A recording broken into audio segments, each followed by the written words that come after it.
अनचाही शादी में मनचाही दूल्हा। अब चल फटाफट तैयार हो जा। अंकल आंटी के साथ तुझे पहले मंदिर जाना है, वहां पूजा है। फिर हमेशा की तरह हम उसी होटल में पार्टी करेंगे। जिया हाँ, मैं सर हिला देती है। ईशा भी मुस्कुरा देती है। ईशा जिया को कपड़े देती है। जिया बाथरूम में चली जाती है। ईशा एक लंबी सांस छोड़कर अब मुझे ही कुछ करना होगा इन दोनों का। ईशा जिया कमरे में फोन लगाकर बालकनी में आकर बात करने लगती है। बात करने के बाद अचानक से उसे याद आता है, अभी कल रात से नाराज था, उसे भी फोन कर लेती हूँ। वो नंबर डायल करने जाती है। अचानक रमा जी ईशा को बुला लेती है। ईशा नीचे चली आती है। जिया बाथरूम में नहा रही होती है। ईशा वापस जिया के कमरे में आकर बैठ जाती है। ईशा अवी को वापस फोन लगाने जाती है, पर वो फोन काट देती है और मन में सोचती है, नहीं, अभी बात करना सही नहीं होगा। जिया भी यही है और अवी से जिया के सामने बात करना। नहीं नहीं, मैं बाद में ही बात करती हूँ उसे। फिर से वो जिया के कमरे की बालकनी में आकर खड़ी हो जाती है। जिया के कमरे से ईशा कमरा एकदम साफ दिखाई देता था। जिया का फोन बजता है।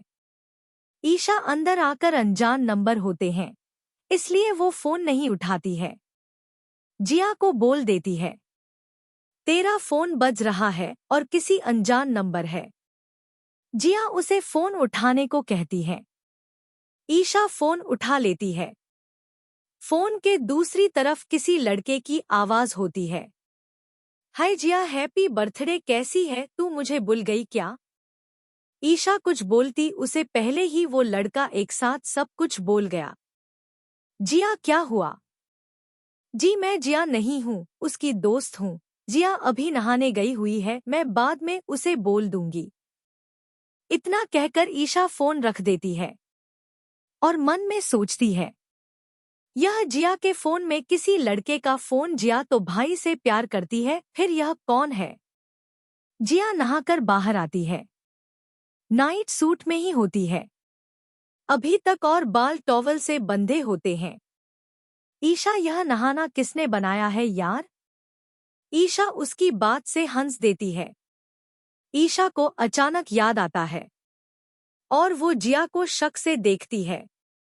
जिया उसकी हरकत से सावधान होकर, ऐसे क्या देख रही है तू? तू कितने लड़के को चाहती है? जिया नासमझ में, मतलब यह तू सच में राहुल भाई से प्यार करती है ना? तो अभी जिसका फोन आया था वो भी लड़का था और तुझे बर्थडे विश करने आया था किसी अनजान नंबर से। जिया इतना ही बोलती है और फोन लेकर वापस वही नंबर डायल करके, हेलो कौन? क्या जिया मुझे भूल गई ना तू?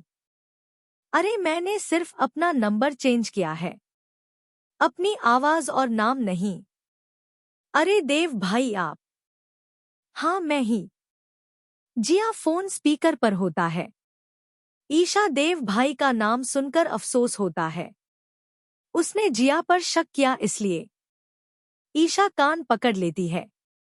जिया उसे घूर रही होती है। फोन से आवाज आती है, हेलो जिया, क्या हुआ, लाइन पर है ना तू? हाँ हाँ भाई, मैं लाइन पर ही हूँ, पर अभी तक किसी और को मुझे लाइन पर लाना है, इसलिए मैं आपसे बाद में बात करती हूँ। इतना कहकर फोन रख देती है और ईशा के पीछे भागने लगती है। ईशा भी कमरे में इधर उधर भागने लगती है। तुझे पता है ना, मैं जब से इस घर में आई हूँ तब से राहुल को चाहती हूँ, फिर भी तूने शक किया मेरे पर। जिया प्लीज माफ कर देना यार, मेरी गलती हो गई, प्लीज माफ कर दे, मेरा मतलब वो नहीं था। इतने में कमरे में रमा जी आती है। दोनों को इस तरह भागा भागी देखकर, यह सब क्या चल रहा है तुम दोनों का?